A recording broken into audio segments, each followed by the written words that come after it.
5, 4, 3, 2, 1, 0. All engine running. Liftoff. We have a liftoff. Welcome home, Columbia. Beautiful, beautiful.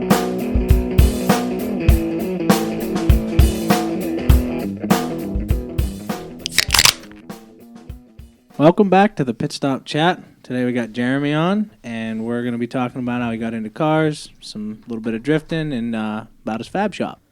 Howdy, everybody. So where do we want to start? Well, how'd you get into cars? Well, my car thing kind of started out like a lot of people's. My dad was into cars, car people family, I suppose. First vehicle was a truck, incidentally. Oh, really? Yeah. What kind of truck? It's a 84 K10. All right. Chevy. Square body action. Gotta love it. Big Chevy guy. Yeah. Huge Chevy guy. Comes into action later on in my car career, but Oh, boy. In a very different way. yeah, very different. Yeah. Kind of went off the rails a little bit. So, yeah, brothers both had K10s. I had a K10. Really was a Chevy guy. Bought a Camaro after that. But I like to fast forward through all that real early stuff because I think it's kind of gay now, lame. Yeah. So you're not into 4x4s and... It's coming back up. It's like a resurgence again. Getting interested in off-roading again and mud and stuff like that. Rock crawling maybe in the future, but really like in high school, early 20s, was really into like trucks. But I'll tell you what. So I was going to college and I decided I was like, I need something more fuel efficient, right? So this is what, like 2009, back in the old days. Yeah, way back in the day. Yeah, really. It seems so long ago now. It does. So I bought an E30 knowing nothing about them. Solid. That's a So good choice. I bought 1980. Wait, so my truck was an 83. My E30 was an 84. So I love the 80s, even back when I was a kid. So yeah, it was an 84 318i base model. And you gave like no fuck about that. It was an E30. It was just like a high school friend had it. He was selling it because he had bought an E36 325i, and he wanted to get rid of it. He was selling it cheap. I think I bought it for $700. And I was like, great. It's 4-cylinder, 5-speed. It's going to be good on gas. I can get to and from school, to work, everything. Not have to dump a bunch of fuel into a V8 truck with 4 speeds and 33s and A all small that. block that likes to just guzzle gas down. Yeah, the truck was pretty cool. Like, it had a big cam in it, had head work done, basic stuff. Mm-hmm. But, it sounded all good. It was interesting. But really, like, driving D30 was like a kind of revelation of, like, what good cars are. Okay. Because even though it was like an old base model, 3 Series from the 80s, I enjoyed that car a lot. Like, as a 4-cylinder, I drove it around for a while, and it was reliable. You could beat the shit out of it, drive it like 9/10 all the time. It handled good. Like, that was like my first vehicle that handled really well. Okay. So, and, the speed freak in me was like, okay, it's a 4-cylinder. It's pretty cool. But how can I make it faster? So that's when I started, like, deep diving, like, kind of getting more interested into, like, BMWs and stuff, doing my research. So I quickly moved from a 4-cylinder. I bought a Rec 95 M3. It's totaled. Starting off right. Like, every corner was bent in. I was like, I'm going to buy this. I'm gonna figure it out. I'm going to put this motor in my E30. I mean, it's a swap that had been done at that point. You had forums and stuff to rely on and stuff. So I bought the car, brought it back from Ohio. All the good cars are in Ohio for some reason. No, they're not. No, honestly, though, you find a lot of good deals. I've had a lot of history with Ohio cars. Mm-hmm. You think of Ohio as completely rotted out cars, but Oh yeah, I've had some really nice ones that have Ohio history, Mhm. and they turned out great, like rust free, like clean shells, stuff like that. So the M3 was clean. It was originally from Georgia, no rust or anything, but shell was totaled at that time. I thought it was totaled. I have a lot of regret of the cars I've cut up when I was younger, But Don't we all we though? can get back into that later. But back to the E30, like, so I bought that wreck car. So it was an S50, 5-speed ZF. They're only about like 240 horsepower, but it had some nice goodies on it too. So it had like all the Denon stuff on it, full exhaust and a tune on it and stuff. So I mean, probably made like 250, right? You know, and Yeah, but just you E30 got to be realistic. Like, you're not making that much with a bigger throttle body, bigger math, and Yeah, but an E30 is not a Exhaust. big car either. no, that car is pretty light, like 2,400 pounds. Because, Yeah. like I said, it's a completely stripped out E30. Like, Yeah. like it's full interior, but like manual seats, manual windows, Yeah. manual door locks. Doesn't have central locking. Yeah, it's a base like model. base, no airbags. Oh, well, perfect. You know, it had nothing. That was like a peak car. Like, that was like the honestly underrated best car. Like, obviously you had like 325 ISs and the 318 ISs and the M3 and stuff. But like the early E30s had the M10, which Okay. are like, I wish I had kept that motor now, thinking back to it, because it is a really cool single overhead cam Right. 4-cylinder. Actually, was it single? I don't even remember. I barely had to work on that thing. I pulled it out still running. That's the best kind Like- of pulls, though. Right, like there was nothing wrong with Yeah. it. I ended up selling it off to somebody who was going to put in like an E21 or something, but you know, older car. Which those M10s, they put them in 2002s, E21s, and E30s. But it was a good engine, strong engine. But the S50 was great. I put that in, pretty much had no issues engine wise with it. I've had that car, I said, since 2009. And it's been swapped pretty much the entire time. Like, I swapped that car within a year of ownership. And where was I at? Oh, the car thing. Yeah. Yeah. Sorry, I get distracted easily. Well, that's okay. So you were talking about like you had just swapped it, and what happened after you swapped it? You said you drove it. It snowballed after that. I daily drove that car, like drove it everywhere. Obviously slammed it pretty quickly after Naturally. swapping it. It was low. Like, I lowered it and stuff. I had like small 14s on it. Like, Okay. I had like GTI snowflakes on it at one point, and then All then with right. the style 5s, then I went into like the old 3-piece wheels, and Okay, doing it right. yeah, right. But I always had to keep it low. And yeah, they look better low. Anything Yeah. looks better low. Yeah, and it's got its patina and stuff too. Yeah. And I'm sorry, I keep clicking the pen, and Shane's telling me to stop. That's okay. You're crippling ADHD. It's so bad. Yeah, they all really showing through. They gotta just take everything away from me. I can't have anything near me. We'll otherwise get I'm you a gonna fidget flip it. spinner. Yeah. Yeah, definitely need a fidget spinner with a silencer on it. But the E30 was kind of like, once I started modifying it, it was game over. I was like, okay, now I need more BMWs. So I bought another one. Just played with that for a little while. But you know, my original E30 again is like my god tier car. Like, I can't get rid of that car Yeah. ever. It's like, it's the one that really like set off the car passion.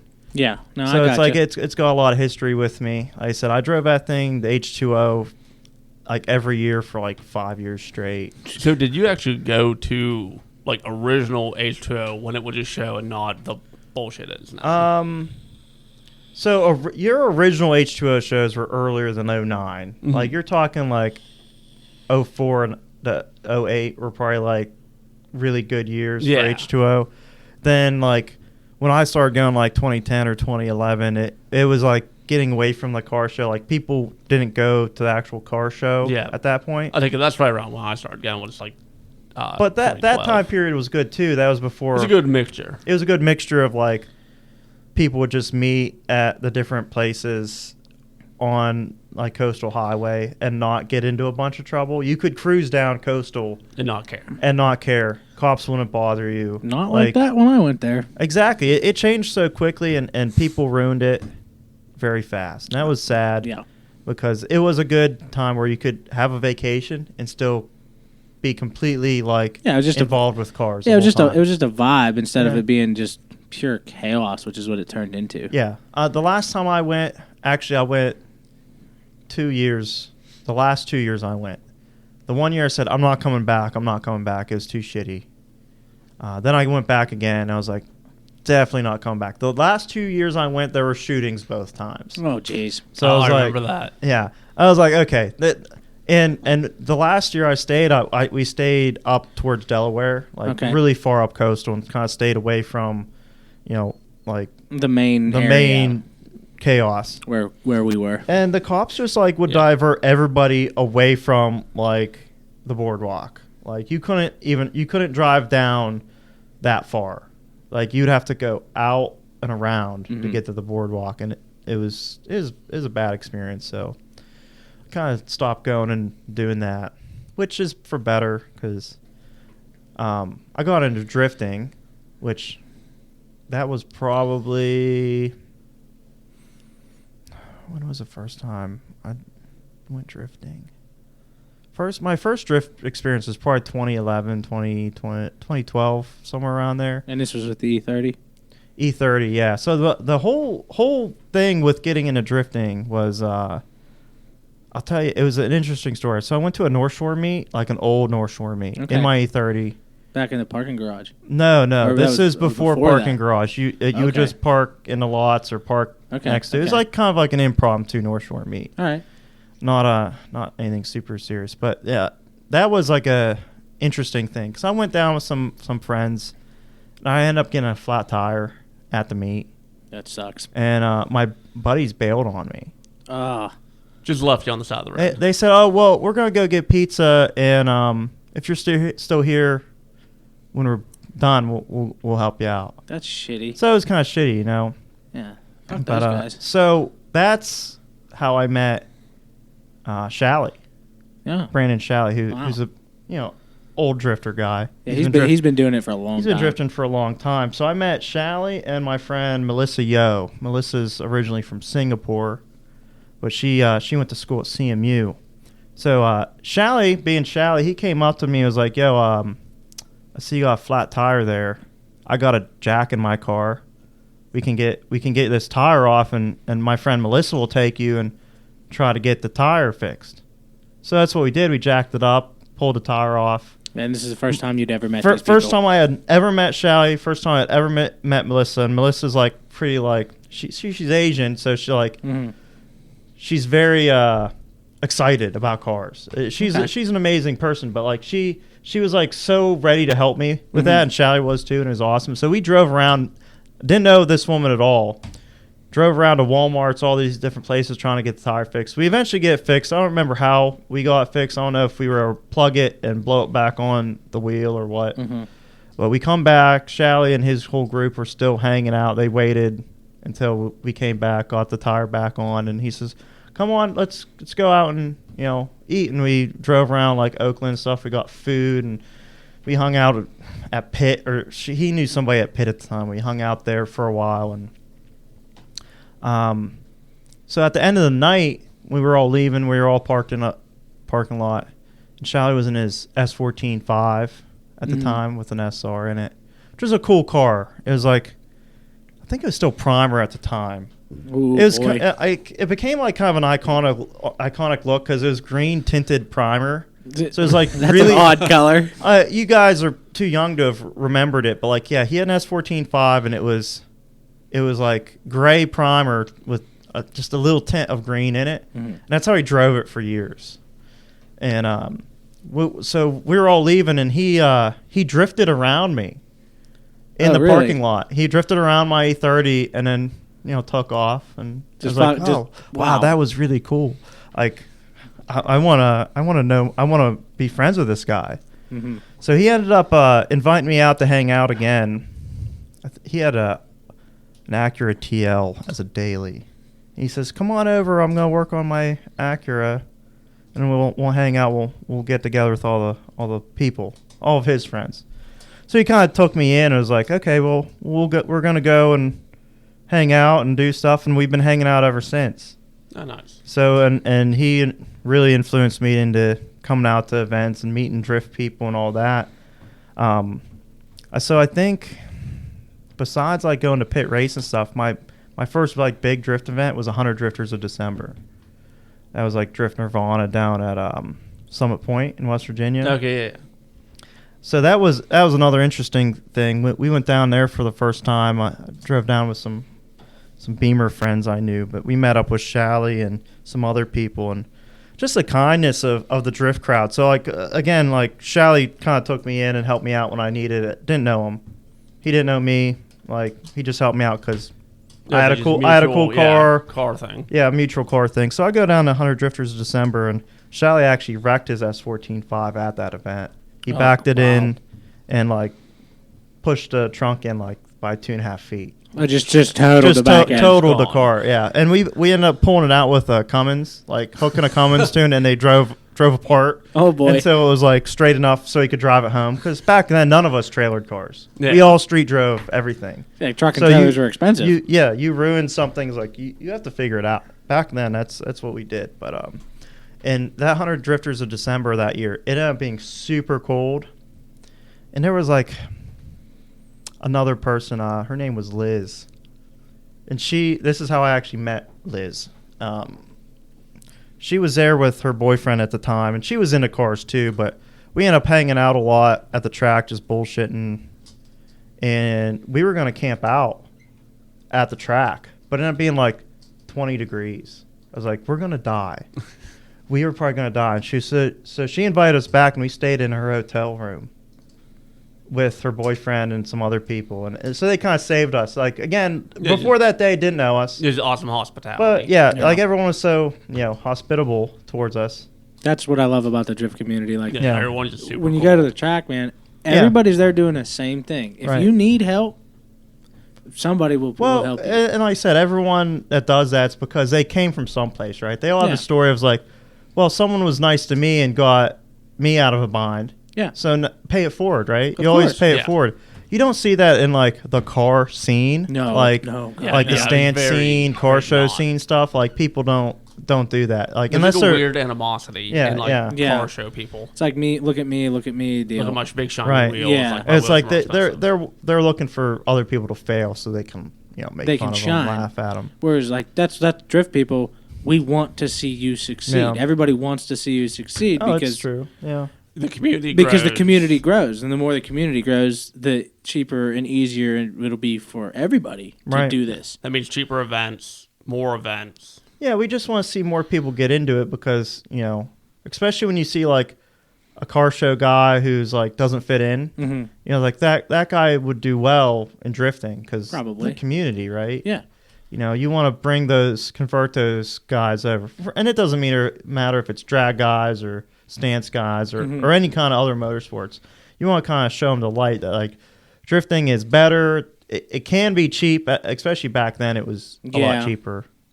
I mean, everything's gotten more expensive, parts, tires, entry fees, but, still overall kind of cheap, right? It's not super expensive. You're taking a car and you're experiencing it, right? You're putting it through its paces. You're beating the literal shit out of them. Oh, absolutely. And that's no kidding. Like for anyone that has never drifted again, like before, you literally put a car through the paces, like past what people think is possible for a vehicle. Like find like that edge where you think like, oh, you can't beat on a car this bad. You go way past that.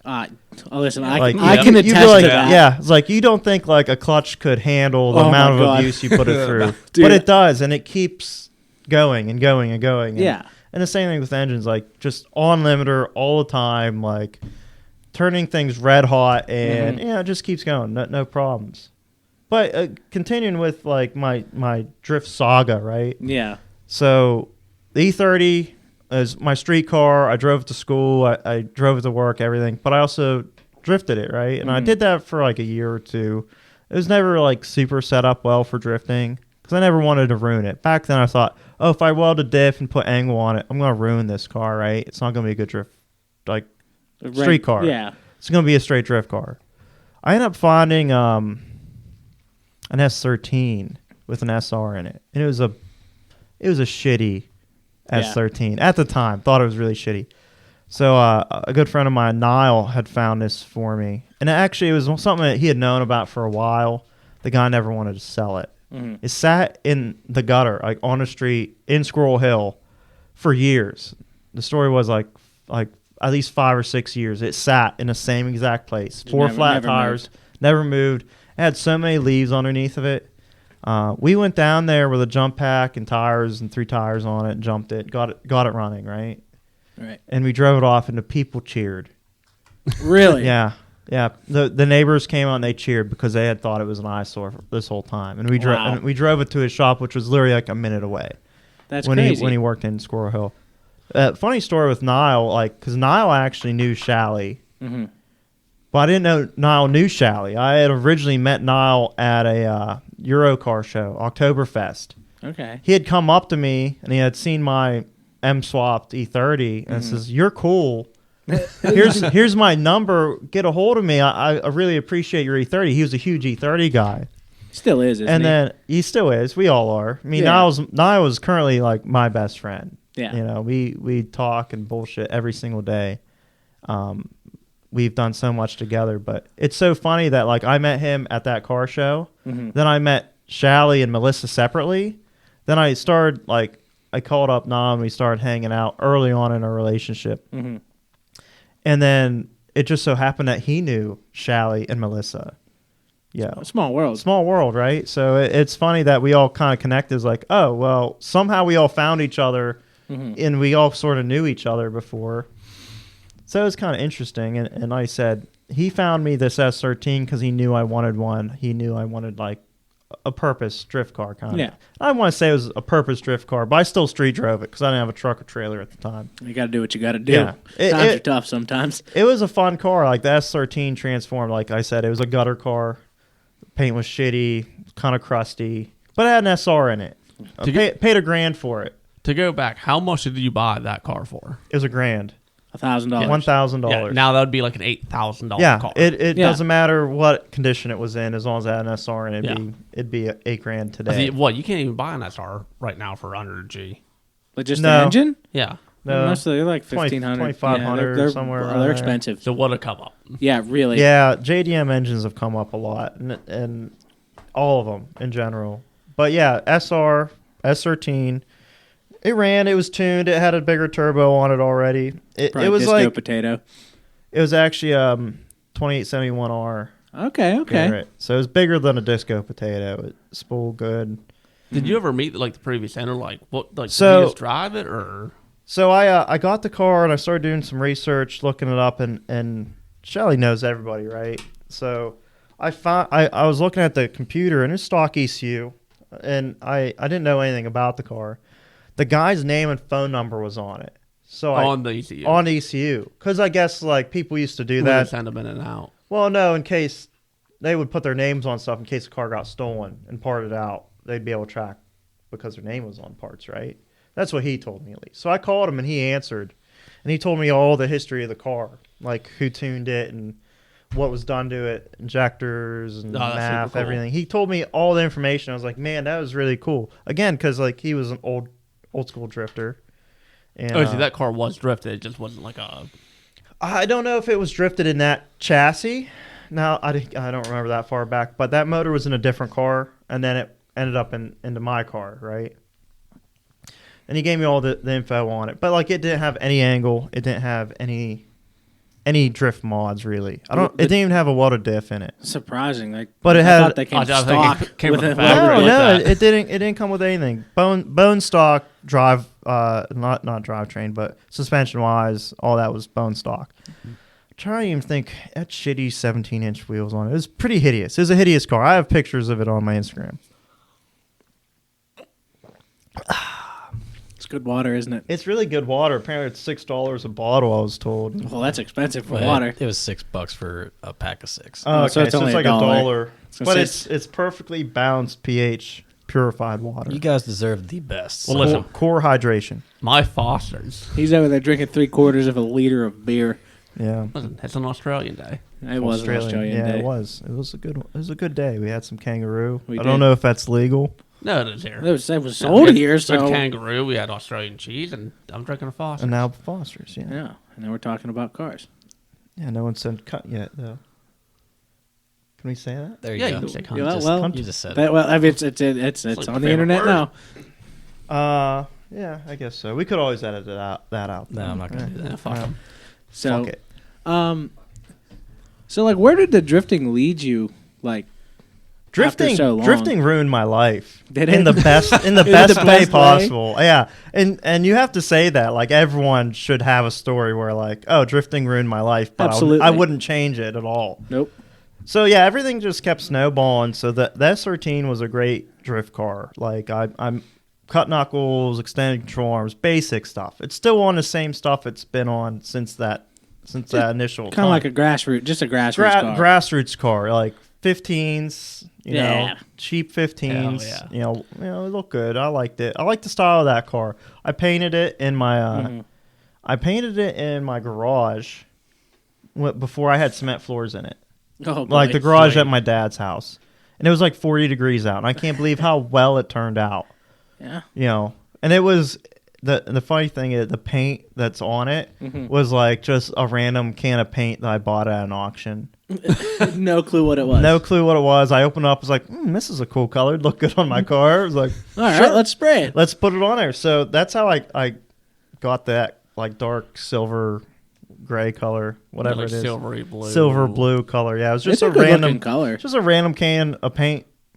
Decided to spray it because it was one color. Because my car was multiple colors. Normal junkyard camo 240 Did shit. Yes. you painted that before, like all the tube front end stuff?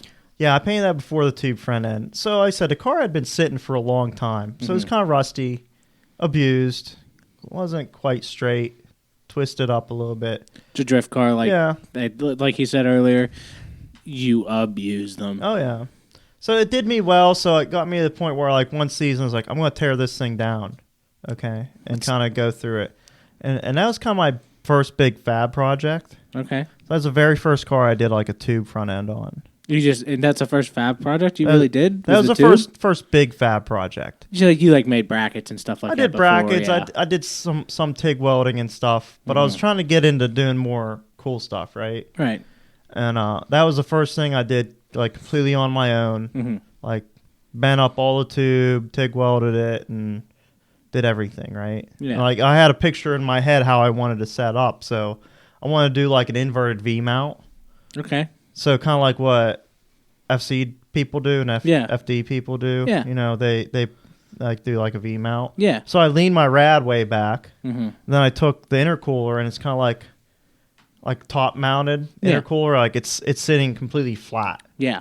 And Yeah. then, you know, it's vented Mhm. to bring air in. So like you're not stacking heat exchangers up next to each other. You got clean airflow to each right, one. Right. So like the rad stuff would go under the car, the hot air going through the intercooler would go through the hood vents and stuff.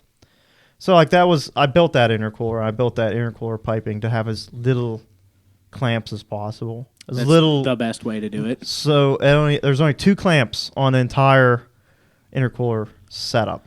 Yeah. Like the intercooler piping is welded to the intercooler, and it just like clips into the turbo and clips into the throttle body. It's only 2 clamps on So it. it just can't go anywhere. I think it's like 18 inches of pipe total, that thing's got to have some crazy throttle response. and it's a big intercooler too. Yeah, it So does. it- It's not small.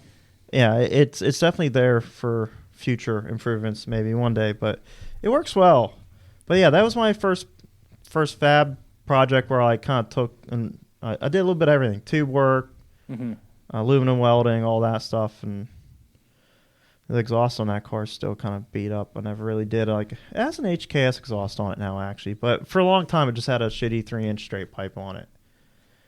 SR straight piped, loud, Yeah, So what's your current but good. drift car now?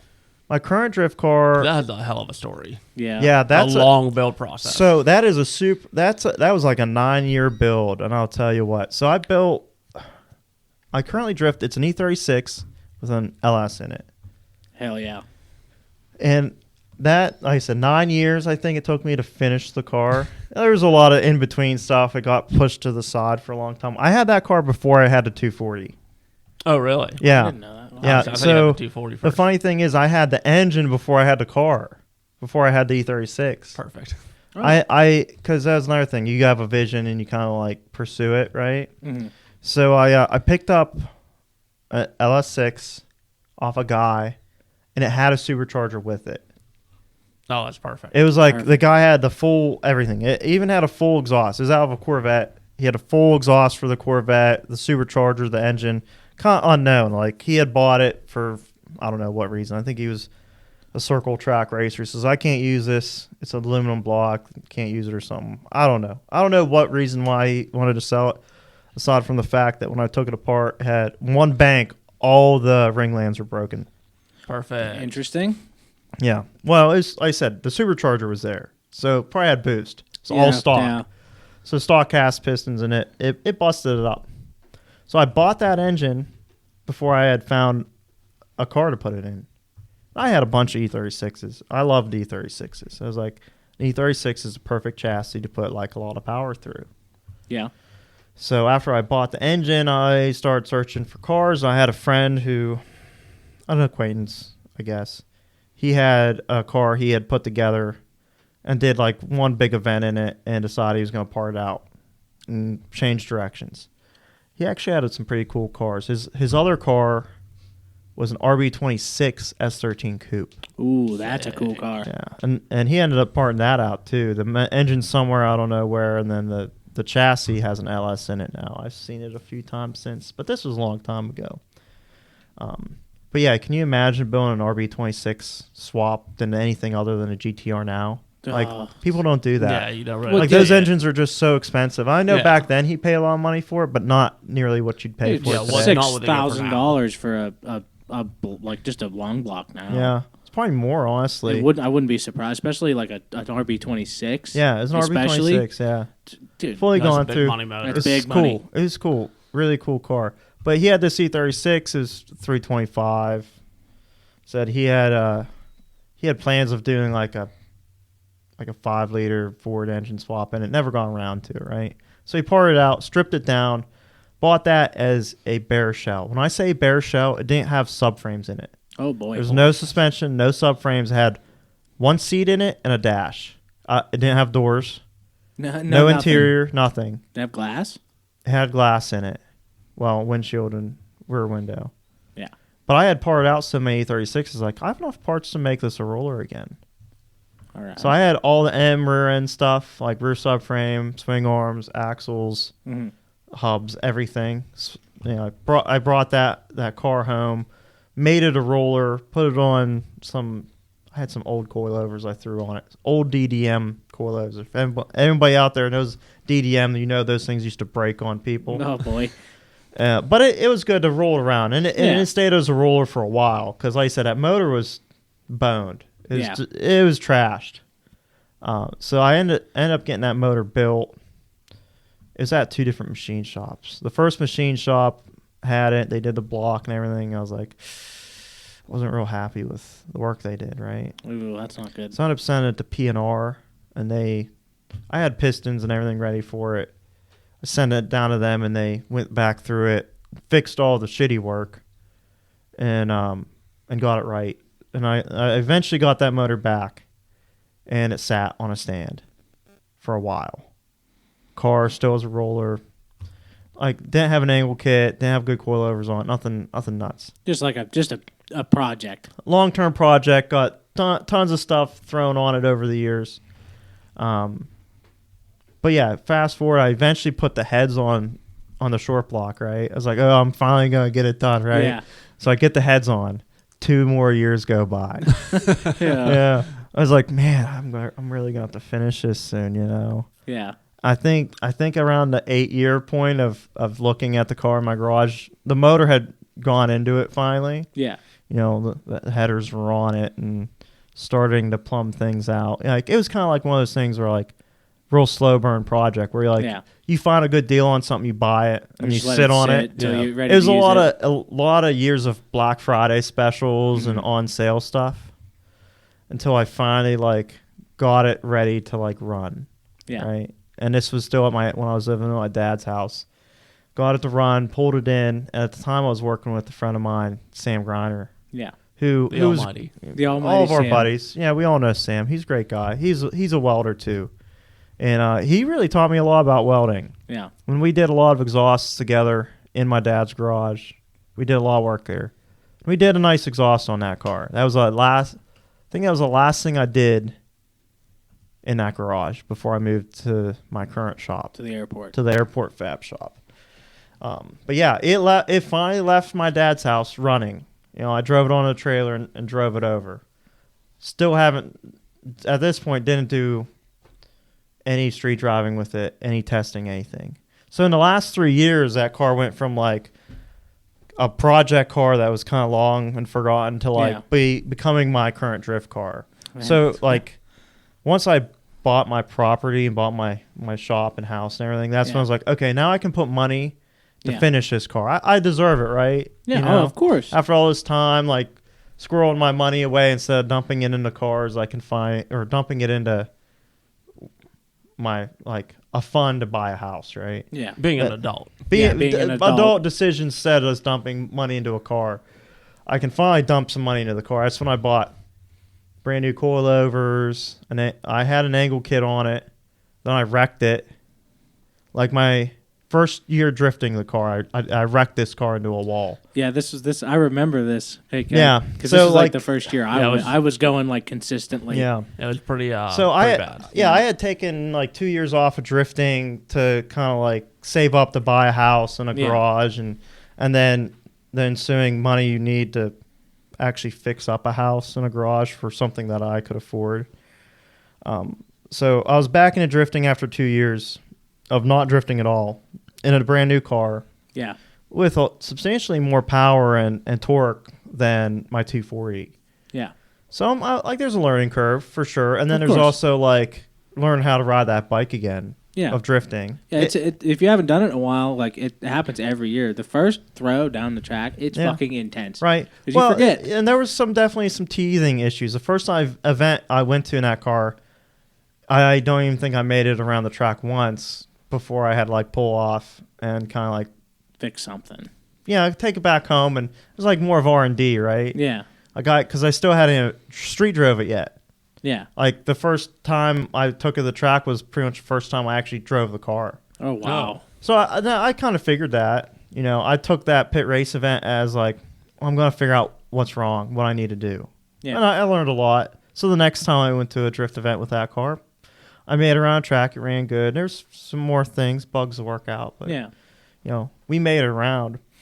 So I probably did 8 events in that car that first season.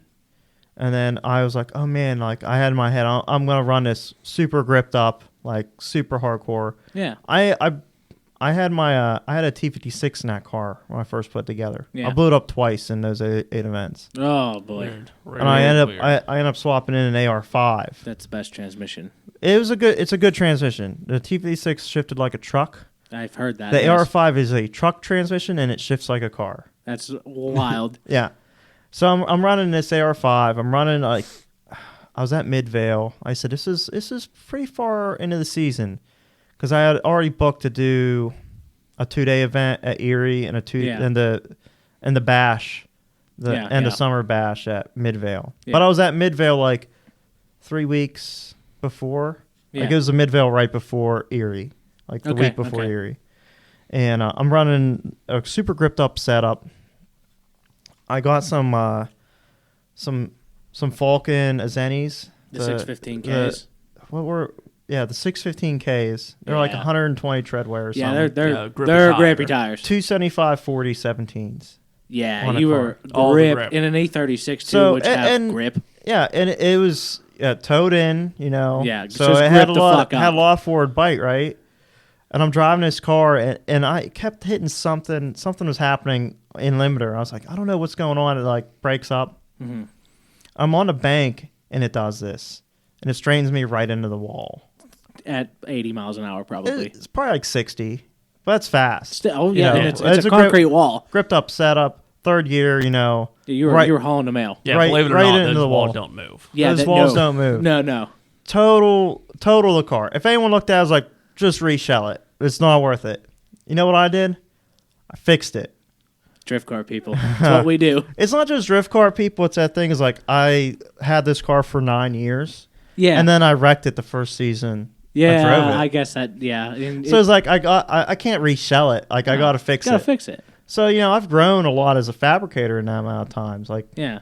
and so I went out, I found a parts car. The rear subframe was rotted out in it. It wasn't a super nice car, but I found a parts car. I was like, I'm going to take all the pieces off it. Mm-hmm. When I'm talking about taking all the pieces off of it, I'm talking about drilling out spot welds and taking off like The sheet metal. the sheet metal, as in like how the factory assembled it. I'm disassembling it, Yeah. like the body tub, right? Yeah. Taking it the whole way back to the door to the firewall, like Yeah. stripping off the strut tower, the fender skirt, Yeah. the frame rail, all that stuff. You were telling me you actually had to have had a frame shop unbend the car to just get the motor out to Yeah, start so to do when this. I wrecked it, the strut tower was bent in like 4.5 inches and back Jesus. like 2 inches, which is substantial. Yeah, very. It was so much where like I couldn't pull the engine because the strut tower was touching the head. Oh my. So That is Yeah, crazy. it was crunched up bad. So I had them pull it just so I could get the engine out, Yeah. and then I proceeded to drill out a bunch of spot welds, cut everything apart, like Right. clean the whole one side off back to the door, like I said, back to the firewall, that seam. Yeah. Wow. And I built a jig off the parts car, Mhm. took the jig, put it aside, and then drilled out. I would shit you not, between the two cars, 1,000 spot welds, That is insane. and then put it back on like the factory would put it back on. Spot welded everything back on, seam sealed everything, and I would promise you, most people wouldn't even be able to tell that car was wrecked. I didn't know that Yeah. the first time No, I yeah, looked at 'cause it. the first time using that car, I told you about that, and you Well, actually didn't believe me that that it was was actually the- totaled that bad. Yeah. It was totaled. I didn't It- realize that was the was that same car. car that because when I first saw it, It was white. It was white. Yeah. Then I wrapped it red. And I seen it, and I knew you had wrecked it because I had heard. I think I overheard you one time because I didn't really talk to you at that then, but I had heard that you wrecked it. And then the next season it comes out and you got this red E36, and I never made the connection No. until afterwards. I went to your shop and we talked about it, that they were the same car, and it's amazing. I mean, the amount of work is just unreal. I said if it was anybody else, or if you had to pay somebody to do that, Oh. they would have, like, you'd be better off buying a clean shell and Yeah. reshelling it, because it was a lot of work. I'm Like, sure. lot of hours. But the nice thing is, after I wrecked it, I didn't have to like just bail on a drift season. I brought the 240 back out of retirement Yeah. and drove it the rest of that season. Then I had the E36 fixed and ready for its second season, which was Yeah. a great season. I ripped the shit out of it all season Yeah. long. Really had no issues. Was that with was 2021? No, that would have been just this past season. that Yeah, it was was this last past season. season. Yep. Listen, this past season, like I had a pretty good year. Yeah. I didn't break a lot of stuff, and I got a lot of good seat time. I did not. I had a very bad. Yeah, It Shane happens. didn't make the one event, I don't think. no, No, well, not with his car. You Yeah, came a couple times and spectated. I mean, yeah, with the car, I didn't make it any. hey, dude, Well, it we- happens. This is where peer pressure comes in, and Shane It's going has to, got to. Well, I Yeah. have the new 300, so like we'll be back out this season. Yeah. Oh, yeah. Hopefully. Yeah. Last year the 350 shit the bed, and yeah, their thing was I got the weird. 300 really late into the season, so I pulled all I of was just my. happy to be back in one. So that season we can be back out thrashing. No excuses. We're gonna get it on the lift here soon, and he's gonna thrash and put all the parts he's bought over the last how many months on it, and Yeah, Yeah, we're gonna be out again. absolutely. I gotta get my car And my done. favorite chassis. I think you. Yeah, listen, man. I think I'm going simple this year. I'm just doing bushings and that kind of crap. I You went have a lot to fucking do. overboard this year. It's pretty bad. I mean, hey, the motor's back in the car, so that's a plus. But the rear subframe's out now, so that happens. Yeah. With my E36, it's like every season I've ran it, it's been like an engine out season. Like the Yeah. off season, engine comes out. I go over stuff and it makes it back in. Yeah. before the That's season how, starts. that's how you get a car that you take to the track, you beat the ever living fuck out of it, and then you put it back on the trailer, and And you you pull go it back home. out, and like it works. yeah, that's what I mean. I don't want to work on my shit at the track. absolutely I'll not. work all winter long, so That's- I don't have to do that during the summer. If I'm Yeah, working on yeah. my car during the summer, I'm upset. Absolutely. Yeah, for sure. And that was a nice thing with the E36. The only times where I had to fix stuff was the very first event I had it at. Obviously, the teething issues. The next event that I had it where it was running good, I lost oil pressure in it. So I immediately shut it off. yeah. I immediately shut it off and pushed it on a trailer, took it home, pulled the motor out, in between events. Oh, that is hot. I hate that. Sucks. Yeah, that was like the hustle, right? So it was like this engine has like no hours on it. It's brand new still. Like obviously a lot of years have elapsed. Yeah. But like the machine shop stood by it and they said, "Bring it down, we'll look at it." What ended up happening was the rear cam bearing walked out of it I and remember blocked that. and it blocked the port for the top end and the oil pressure sender.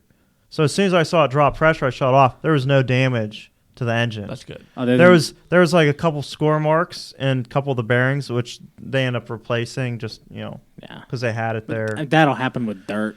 You'll piece of dirt in there. Yeah, Make a little like I mark. said, like I shut off so quick, there was actually no damage. And then we never found out why it walked out because I had put the cam in it myself. And I'm pretty careful. And they trusted me that I didn't knock the cam bearing out when I put the cam in. You just close your eyes and just kind of Right, just don't jammed look at it them in. cam Yeah, do bearings. not look Fast at the it in. cam bearings. Just put it So, in. they put some trust in me that I'm not stupid.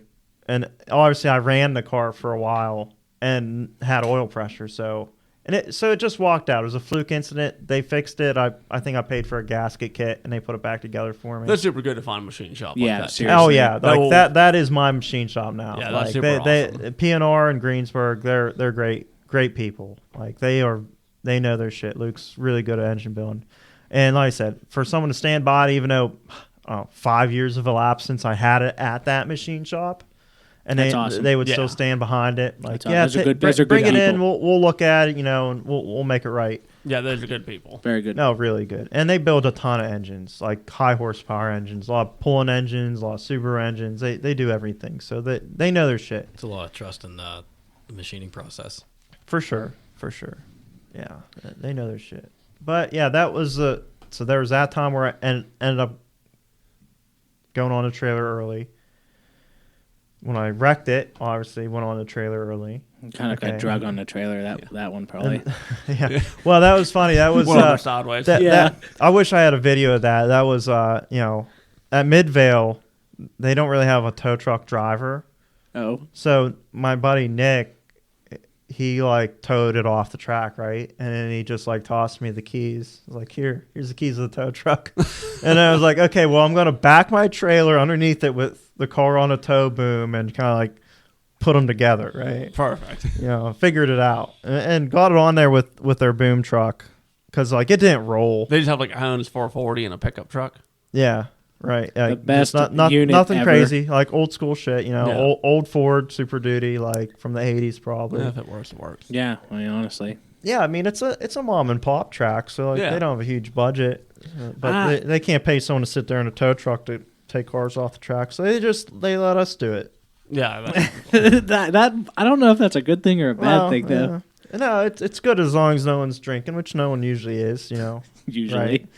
Well, that Yeah. actually is nice though, because like so when I was up at Erie, and I exploded my transmission. I've done that at Erie too. Yeah, and that guy coming out with that truck, man, and because like I blew the transmission in the last turn, and I had just enough steam. Because like I couldn't put it in any gear, the thing started bucking and shaking. It sounded like somebody had a jar of pennies right next to me and was shaking it around. So I knew it was fucked. So I almost made it to the top of the hill because it's an oval track. You got to down in, and I basically got stuck on the hill. And they fucking hooked the hook to a piece of plastic, ripped the piece of plastic off. Oh, Thought yeah. they ripped my bumper off. Yeah. This was my fault because I didn't have tow hooks. Now I have See, now I have that's a tow roll. hooks. That's a roll. You I got know tow hooks. I know it's all my You fault. should have had it marked too. Yeah. Tow point here. But he like my car was like three wheeling coming out of the track because the homes sits up real high and our drift cars are kind of low. Yeah, for sure. But they just threw the keys to the tow truck. Like, here you go, you figured it out. Yeah, really. That's crazy that they let you do that. Yeah. Yeah, I've never had an issue where I had to be towed off at Erie. I drove Erie a long time ago and then came back just this past season and did a few events there. The infield's past pretty two smooth. seasons. Yeah, when I first started drifting there, it was before they paved the infield. And it was Before gorgeous. I I was was there. I was there like I think it was the season. It was the fall 3-day thing after, or no, it was the year after. it was a But fall but match area right after FD was Yeah. there. So like it was all freshly paved and it was really so smooth. nice. Yeah, it was so nice very after nice. that. Before that, it was like My 240, I went through like 10 pairs of tires. Holy shit! Because it was so coarse. Oh, okay, you would just okay. destroy tires on it. Yeah. Now, but those guys up in Erie, they're great because they're really like into drifting. Yeah, Right? they- None of them drift, but like they full support drifting up there. Yeah, that is cool. And they did a lot just to get FD to do an event there. Yeah. And shame on FD for not wanting to come back because they were willing to put as much money as they wanted Into the facility. into the facility to keep FD happy. Yeah. So they paved that whole infield and made it really nice. They put a water pit in for the local guys for our local events. Yeah. To cool tires off, which was huge. That means so much for tire life having like a Oh, water yeah. pit. And they were prepared to pave the entire pit Yeah. for the FD event because that was their biggest complaint is it rained for FD at Erie and it was a mud pit. It rain. So I've talked to some people when I was there and before. Apparently, it rains like every time there's a drift event up at Erie, at least for a little bit. Yeah, there's always that risk because it's so close to the lake. Yeah. Yeah, so the weather is always questionable. Yeah, it rained when I was there. They're having an event this weekend. Yeah, actually. and it was snowing. Yeah, And it was ended up snowing. Yeah. It's so hard to yeah. tell. Yeah. I've been to events like late spring and late fall, and it's questionable weather because you go up there, like you leave Pittsburgh, it's like 70. Yeah. You go up to Erie, it's like 50, Yeah. and it could Yeah. storm. It Yeah, could it's just storm like overcast. hard. Yeah. I've gone there for the Halloween events. Yeah. Smash a Lantern, and like had to run to Walmart to get like boots and winter clothes and Yeah. stuff because it was so damn cold. Yeah, and your car probably didn't have a heater. No, Yeah. of course not. It's a big V8 thing. Yeah. The 240 was nice because it Still had all the heat exhaust was right under my feet. The Oh, turbo yeah, was so- right yeah, there. so it just keep you- it kept keep me you warm. warm, right? Yeah, Yeah. but yeah, the E36 has no heat at all in it. Yeah, you'll have You that. just got radiant heat. You Yeah, just gotta just Drive it harder. drive harder. Yeah, right. Yeah. and keep the foot down. Of course. The skinny pedal's got to be all the way on the floor. Yeah. This past fall, Matsuri, I did. Is when I blew up my transmission. Yeah. I blew up my first AR5. I was driving like stupid though. Yeah. I was driving it like I drove my T40.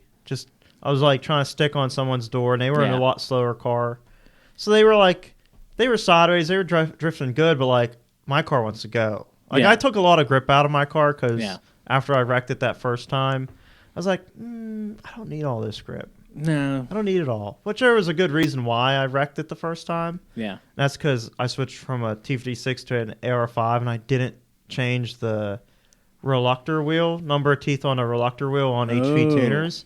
So I thought I was doing 150 when I was doing 60 miles an hour And in third gear. So it slammed on a hard limiter on the bank with gripped up tires in third gear, and that's why I straightened into the wall. There's really not much you could do about that. And I never street drove that car, so I never drove it You didn't at like know. 60 miles an hour in third gear. You never knew that it was. So yeah. I eventually, did start street driving enough to figure that issue out. Yeah. Haven't had an issue with it since, luckily. Yeah. So, wow, that was loud. It was Oh, loud. sorry, guys. That's okay. But yeah, so I blew the transmission up last year, so that was my only big problem, I guess. That's actually not a bad. I mean, It's a good it season. sucks, It's but It's a like, good season.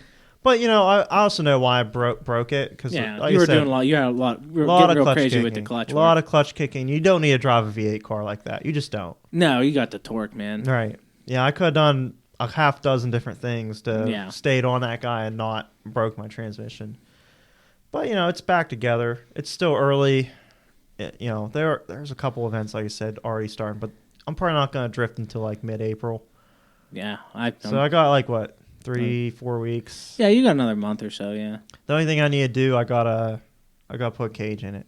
I'm gonna finally put a cage in my car. Yeah, that'll be awesome. Yeah. You gotta finish up those other two equips too. Oh yeah, but if I order parts for those now, it'll probably be in next season.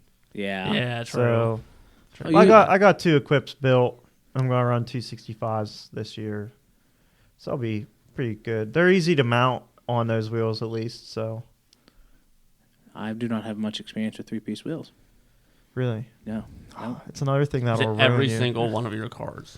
All my cars have works on them right now, And that's not like a brag thing. That's like Bullshit. okay, maybe it is a little bit of a brag. Okay, I've been in that room of your garage. I have a and it is I have a just wheel room. Ton of 3 pieces. Yeah, and they're there's not a lot. like lame ones. They're all They're hard all to find. good ones.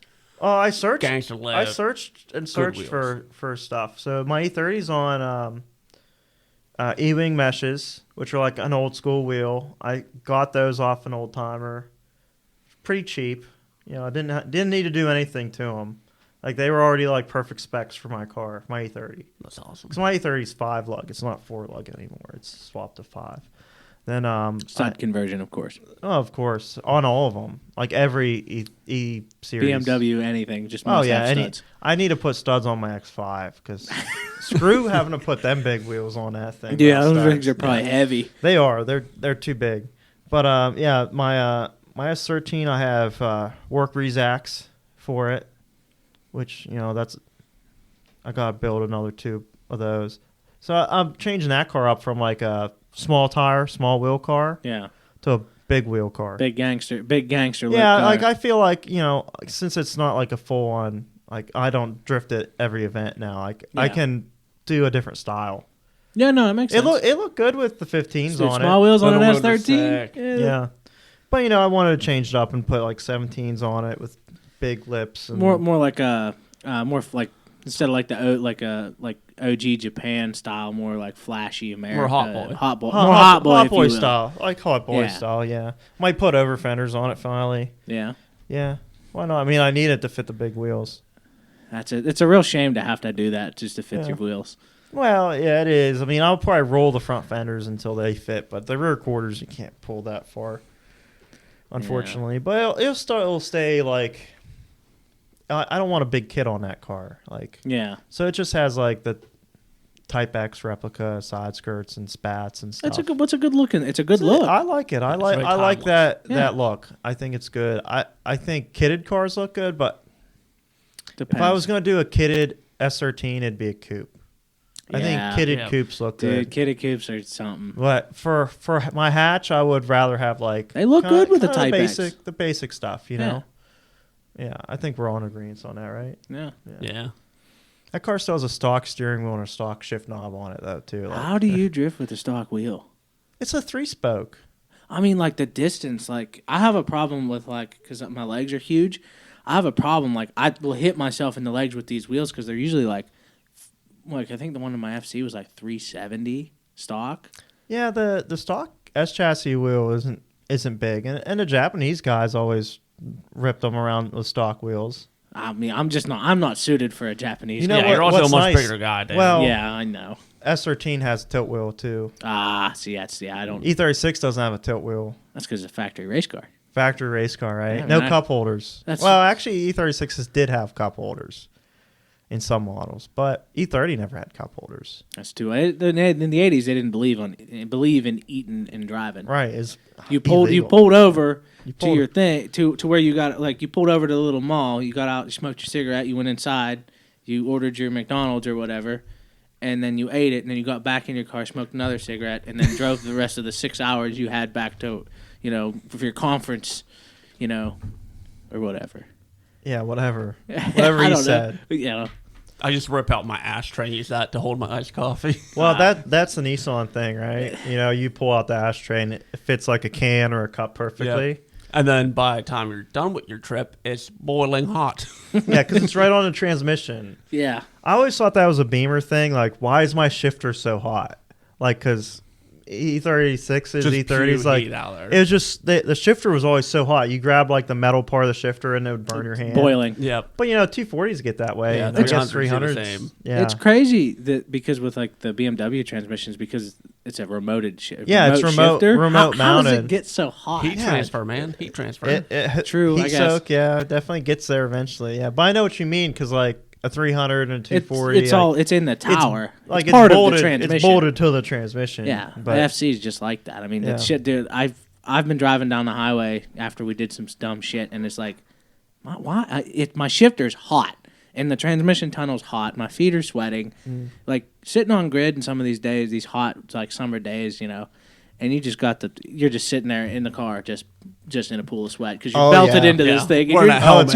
You're fanning the door. The door, yeah. You're yeah. like, I'm having a blast right now, and you're like, I need water bad. Yeah, well, it sucks when you're like on grid and it's a slow grid too. Yeah. Like There's a lot of cars. because when you're moving and you're drifting, you don't really focus on the fact that it's 100 some degrees in your car. Yeah, and you got the fucking helmet But on. if like you're at pit race and there's no shade, it's all tarmac. Yeah. you know you're boiling inside. Oh, that. it's terrible. And it takes like a good 20 minutes to get through the line. Sometimes, yeah, it does. You know, that's like shit happens, but yeah, it takes a while. You're just boiling inside it's there. terrible. That's probably the worst part. Helmet about off. the summer. Oh, helmet Helmet comes Pit, off. Pit race is the only place where like I take my helmet off after each run because there's so much time. Downtime, so much downtime, time. yeah. So I rip that thing off and like You set it on the top of your car. set it as on you top of my drive. car and Yeah. scooting forward, doors open. Doors open. You're in your fucking, your shorts. I never wear shorts. I should probably not wear shorts. They tell you you should wear pants. Yeah, I Should. should. Keep Should.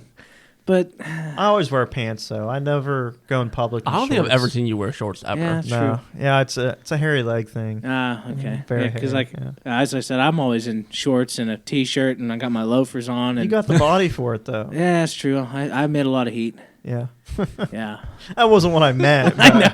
I know. But yeah, dude. Sometimes, man, sitting in grid is the worst. Yeah. But like we had some good times last year. Like there was a couple days. One day it rained at the beginning of the day. There was like, all right, there's not a whole bunch of you here. It's just like, you can go pretty fast to enter in the rain is what they said. And I was like, all right. And there's like one group, and they didn't have anybody flagging. We just went and went and went and went. Rain days are great. I recommend if you're like newer to drifting, do all the rainy days. Yeah. Don't just like, oh, it's raining, I'm not going to go out. You learn so much in the rain. Oh yeah.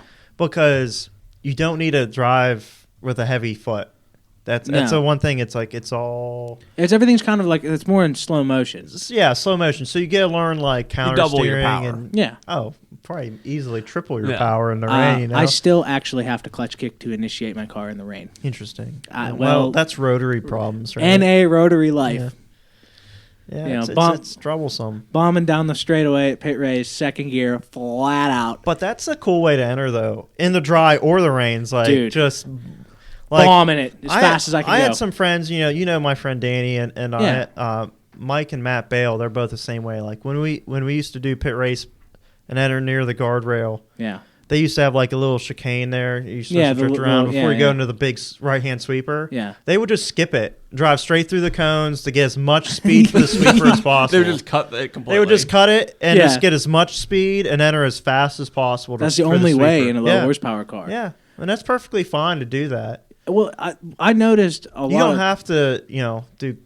You don't have to mangy the straights and shit. I mean, I give her like a good little I give her a good flick. Like I'm pointed at the guardrail before I flick it back. I mean, Yeah, you got to. Yeah, and man. that honestly is the cooler way to enter. I A lot of I people, agree. A lot of Yep, people drive on the 100%. pipe. They just rip the handbrake and enter Yeah. that way.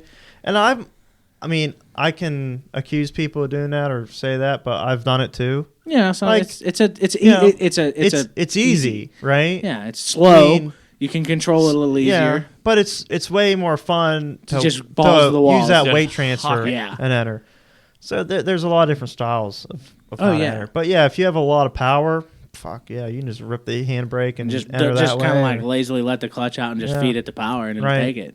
Yeah, like low power cars are cool. Like that SR car, my S13, was low power, but had like twice as much power as your rotary. Yeah, listen, So- it's something driving that Yeah. car, man.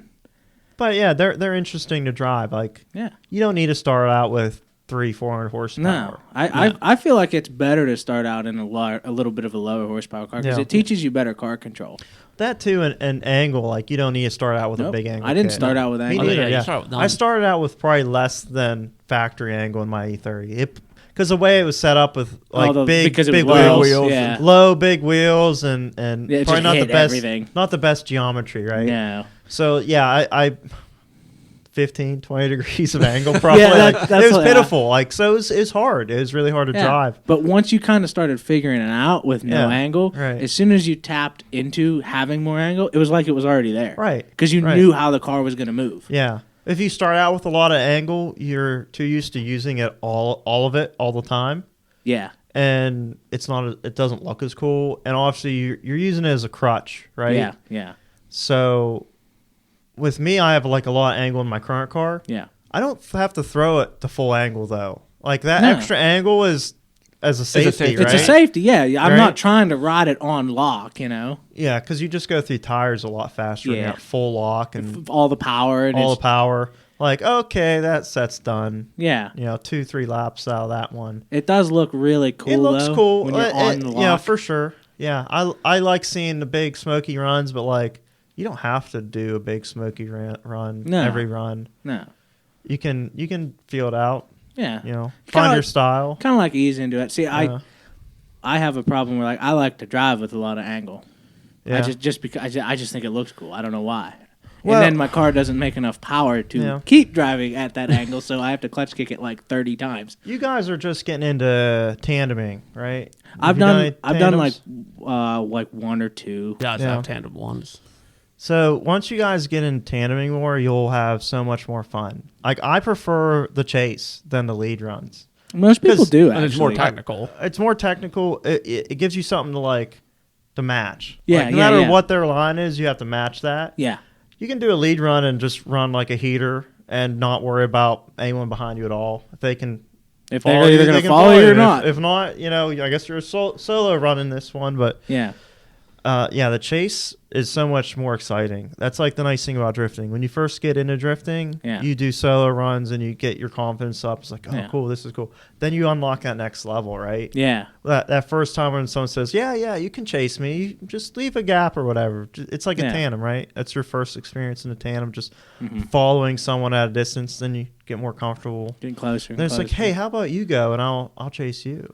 Oh shit. Oh, okay. Don't hit me. Yeah. But you have that. You're nervous at first. Of course, you would be. Yeah. But then that nervousness goes away and you get really excited Yeah. because like once you're getting closer and closer to cars, it's more and more fun. Yeah. So it's like you can spend 2 or 3 events doing solos and just jump into tandems, or it could take you a whole year. It's okay either way. I've done 2 full seasons and I've done 1 tandem. Just because my car is so low power, I'm afraid because my car will fall out of drift sometimes. If you don't get the line perfect, it won't. There's some turns I just can't make. There's always something that happens in tandems where you have to adapt quick. People Yeah. spin out, stuff happens in front. Like Yeah. I've had people completely bail on a run in front of me, Yeah. and I was like, okay, gotta avoid them real quick. Yeah.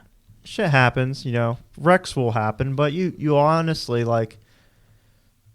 you have to adapt quickly. Yeah. Like you always have to have that in your mind that something could happen. Like this guy's could have a 500 horsepower car and he could just fall out of drift randomly. Like a coupler could pop off or something. Yeah.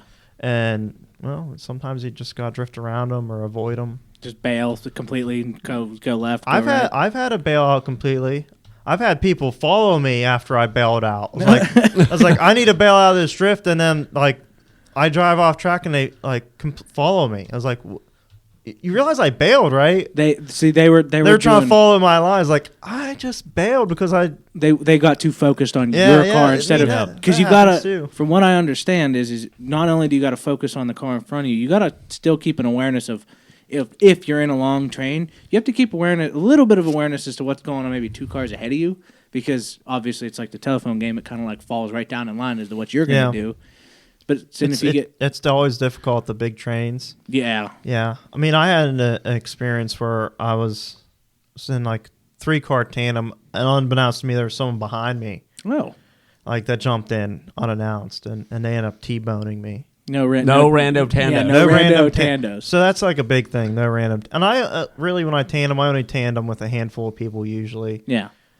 People I know, know You know well. their driving style. Know their driving style. Like my friend Dustin, he has a Red E36 with a 1J, and You guys tandem very well together. he I'm so happy he's into drifting because he's really given me somebody I trust entirely. Yeah. We can tandem with and really get really close and stuff. So it's Yeah. really fun to have that buddy, right? Yeah, yeah. My Niall used to be my Tando buddy, and he hasn't been drifting in a couple years himself. Yeah. But hopefully he'll be back, and I hope so. Now's a good time. then me, Niall, and Dustin can do a lot of tandems together, right? Oh, and man, then, there's going to be a lot of limiter. oh yeah, a lot of Jay-Z limiter. There. Yeah. And then there'll be Bring me. the truck out. Then it'll be me in an LS. Yeah. But yeah, Right. that's just fun when you have like friends you can tandem with. That's what I've been trying to do with some of these local guys, but for me having the most unreliable car, according to the internet, I've made the most events. Yeah, well, there's Shane over there. My I know. car was reliable until it wasn't. Yeah, dude, I don't know It what wa- happened to it that wa- thing. What It happened? was out. Well, someone took Oh. the cow panel off. Hey, It listen. had to an the fuck engine out. wiring issue, Yeah, right? so I pushed my car out of my shop Yeah. to help my friend with her car. It rained. I like during the summertime. I pretty much daily drive my car. Yeah, you I drive don't it a give a lot. fuck. I'll daily drive it. I pushed it out in the rain. Was working on my friend's car. Took it on that day. Went to limp mode. Went, brought it back to the shop. Stayed in limp mode. Would leave, get out of limp mode. Fried a relay box. Put a new relay box in it. Yeah, I, Just know, back I was and forth. I was There's a all crazy over wiring that thing. issue, and like you guys all know, I will do anything to a car but wiring. I fucking hate it with a burning passion. Yeah, I- So as soon as I saw this wiring, I was like, "Yeah, this thing's fucked." I gave it a crack. I mean, I had my probes out. Yeah, see me. You spent Dude, I spent a like whole weekend doing like, it. was like 6 hours in one day, dude. I probed everything. I'm like, nothing was making sense. I sent it to Nissan yeah. Yeah. to make sure. Like I thought maybe I fraud like the ECU or something like that. They scanned it and they were like, "Yeah, nothing comes up." They're like, "We have no idea." And after that point, that's whenever. We didn't know each other that well back then. No, not really. I mean, we've known each other for We've known each quite a other, long but like time. lately, I don't we want to ask for favors for like someone that like I kind of like. kind of knew, but we've been Yeah. getting a lot closer lately. Yeah, So- what you guys don't know is I love misery, right? I mean, listen, whatever you're into. Misery. I like to be happy. Yeah, I like to be happy. Wiring is your misery, right? And Oh, but I yeah. love wiring. No, I remember that when we I put the LS remember. in the Z. I remember. Well, wiring an LS into anything is easy. Like that's super simple. Like if you can follow some picture directions, you're mind good to wiring. As go. long as there's no reading. I don't mind. I it. remember like my E36. I started like taking the chassis harness apart and like That's a just scary thing. taking and doing the bare minimum, like stripping it down, looking at diagrams and stuff. I did that like 6 years ago. Then I like finished it like 2 years ago. Oh boy. Yeah. So it's see- like I had notes and stuff written down, like they're faded. So like I wrote in pen on a yellow note, like legal pad. The legal pad was like white Ooh. because it had sat outside and it got Yeah. sun baked. I was like, all my notes are gone. Yeah, see, Like I I was- started like stripping this harness down to the bare essentials, and now I have no idea yeah, see, what's going on. Wiring not thing. I like making shit look cool and go fast. I really like making stuff look cool though. Yeah, you've done a lot to Yeah. help me this winter. Yeah, I was like, you've Yeah. seen what I do. Yeah. Definitely Oh. make stuff looking cool. He painted my engine bay, and it looks fantastic. That's cool.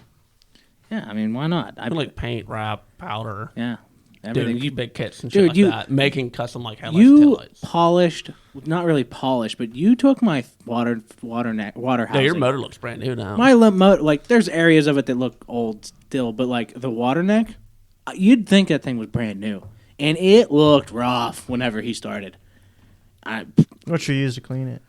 It's wire wheel. and, literally, like an acid. I hit it with acid and then just fucked on time with wire wheel on it. he had like the real A big little thing one is like on. people when they wire wheel like aluminum because it's so soft. The wire They'll wheel put one way. the marks in it. Well, you wire wheel the one way and it will look clean, but it still has like a gray hue to Yeah. it. It doesn't bring out the silver. Yeah. Once you wire wheel it the other way, it will bring back the actual raw aluminum look and kind of get rid of like that because you're just kind of beating it into it. Yeah. So you go backwards, it will give you that nice raw aluminum finish. It's like vapor blasting or bead blasting that makes a nice finish on aluminum. yeah, Cast one day. aluminum. One day we can have a vapor blast cabinet. I would love to have a vapor blasting cabinet.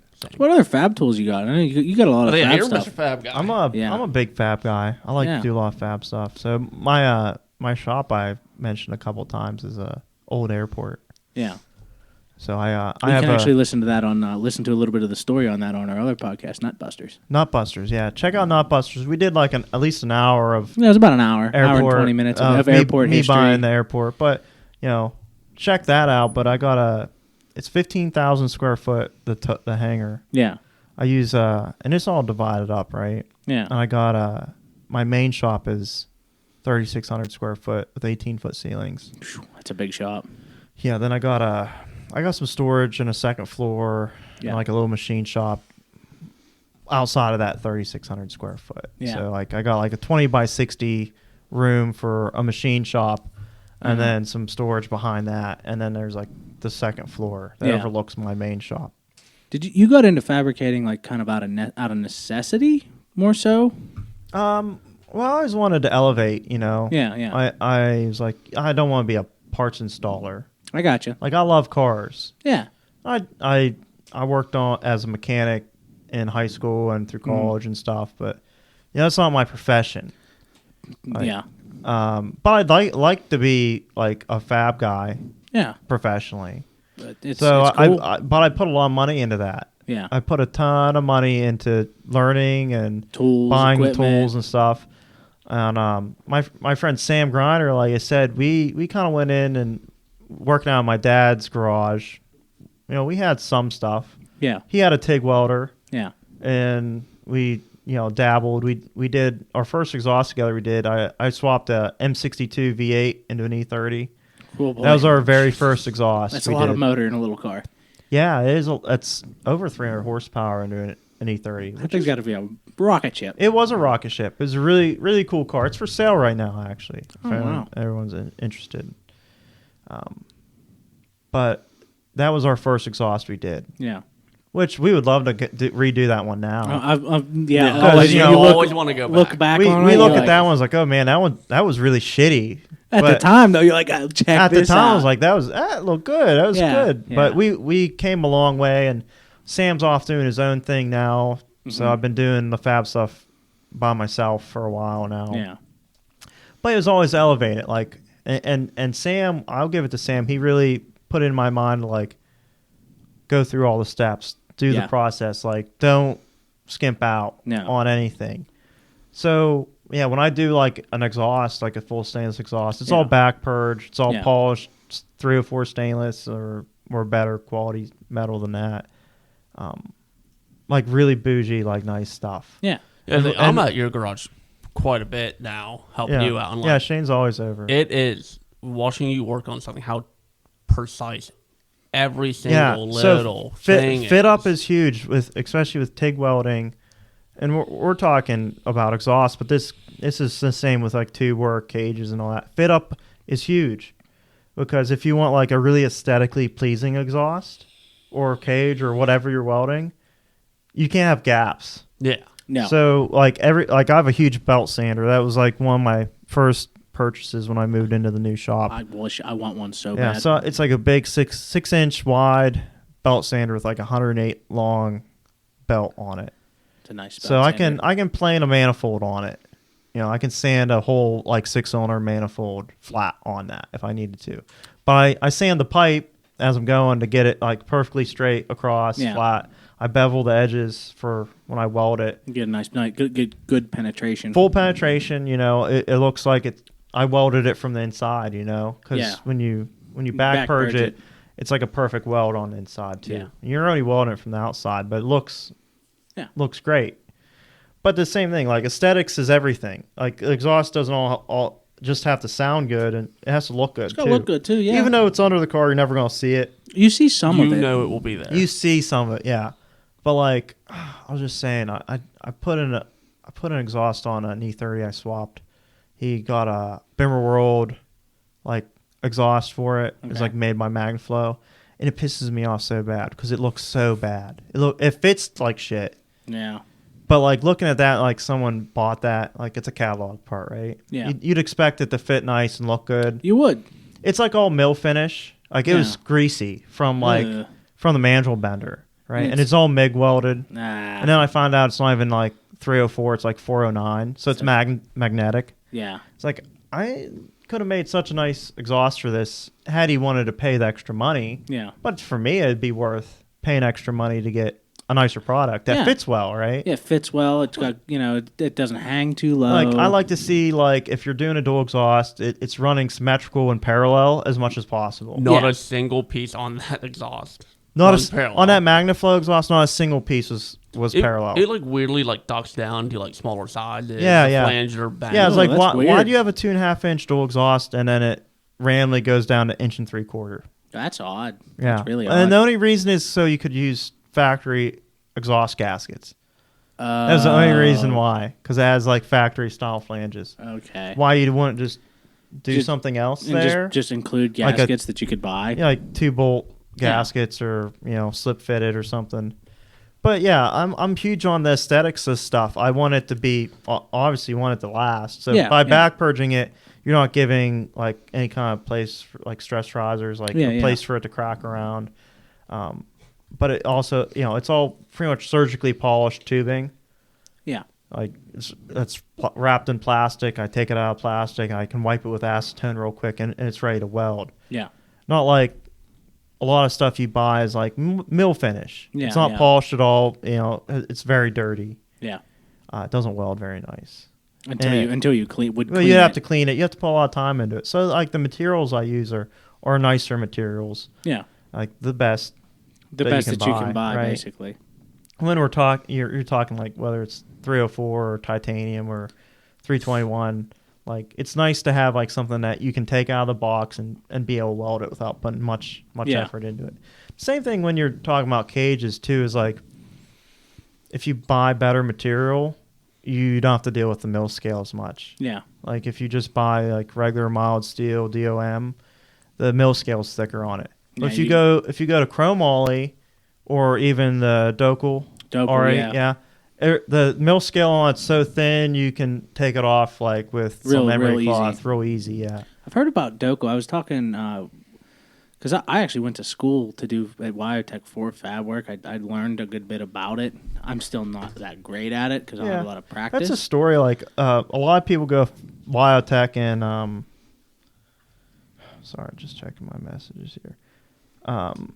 A lot of people go to Wiotech and they was like, "Oh, that was worthless." It kind of was. I mean, I did learn a lot, but I don't know. It just wasn't. It wasn't as good of an experience as what I paid for. Yeah, a lot of If those you know what I mean. schools are you get out what you put in, right? You put a lot of effort in. They have all the facilities and the information's all there.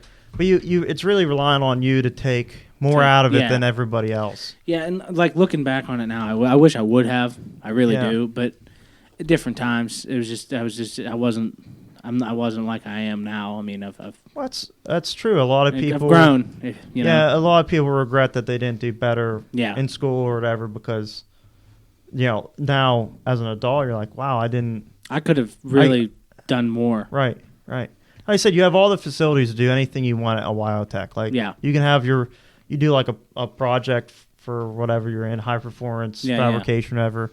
You could have built your entire FC if you had an FC at the time. You could have done whatever you wanted there, turbo kit or roll cage or tube front end. I actually did put I built a roll cage for my FB and it's welded in the car. Yeah, but like you said, like you get out what you put in. My tube fit ups weren't very good, and some of the shit didn't fit right, and like it's shit. Like the cage isn't square. Like I will 100% tell you that cage is absolute shit, and I did the work.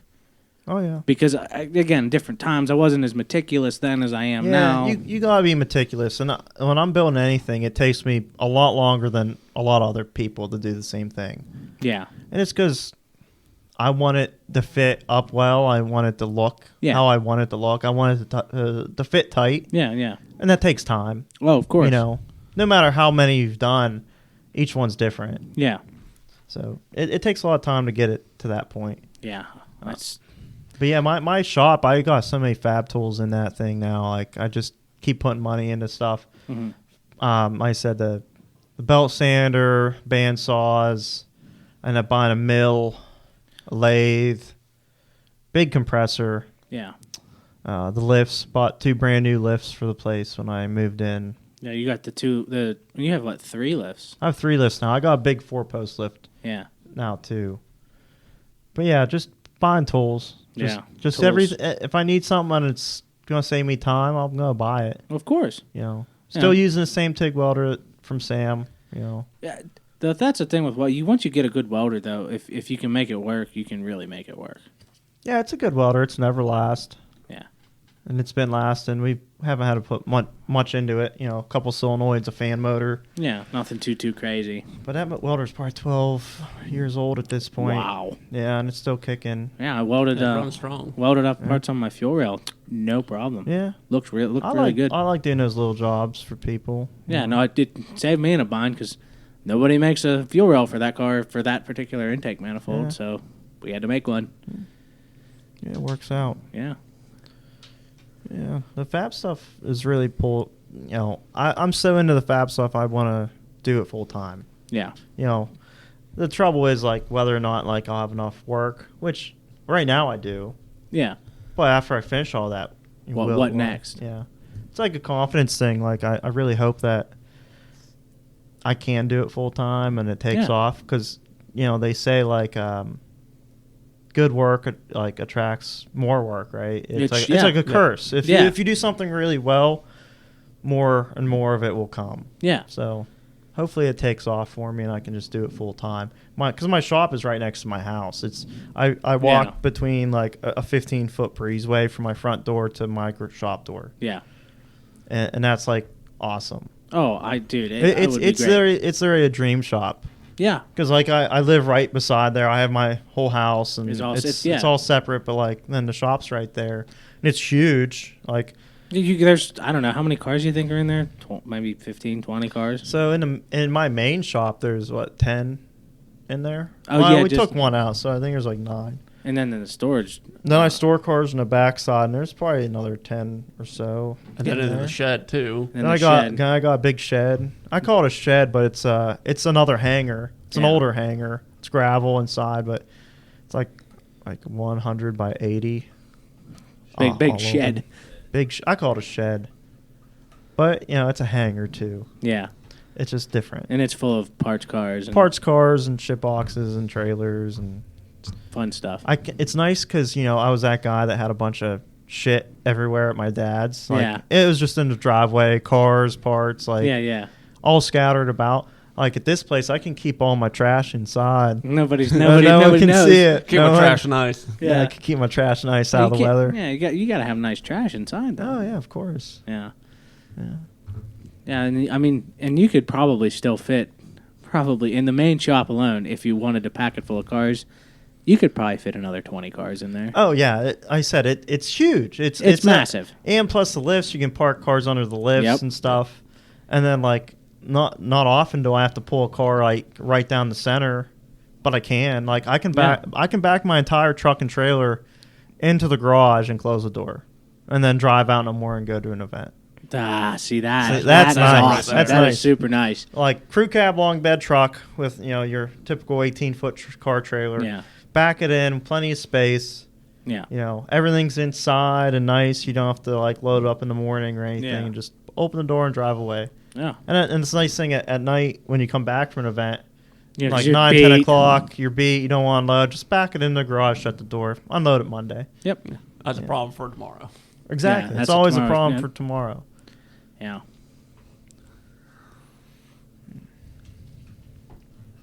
So, that was pretty good. What do you think? I think that's not bad. Yeah. Yeah, I thought it was pretty good. Yeah. was So, where can we find more out about you, Jeremy? Well, you can follow me on Instagram. It's Jeremy Lester. I have my fab page is airport_fab_shop. And then you can also follow my drifting stuff at dumpstars.us on Instagram. You can buy merch there as well. Yeah, can't you you? can. There's buy merch. merch. Yeah, there's some merch. Hopefully have some new merch out for this season. All right. You know, Awesome. if it takes off, it'd be great. But it's just a separate page to put drifting stuff on. Yeah. So, well, that was Pit Stop Chat. You can check us out on Instagram at pitstop with 2 T's _podcast. And check us out on Spotify. All right. See you later, everyone. Yeah, take it easy. See ya.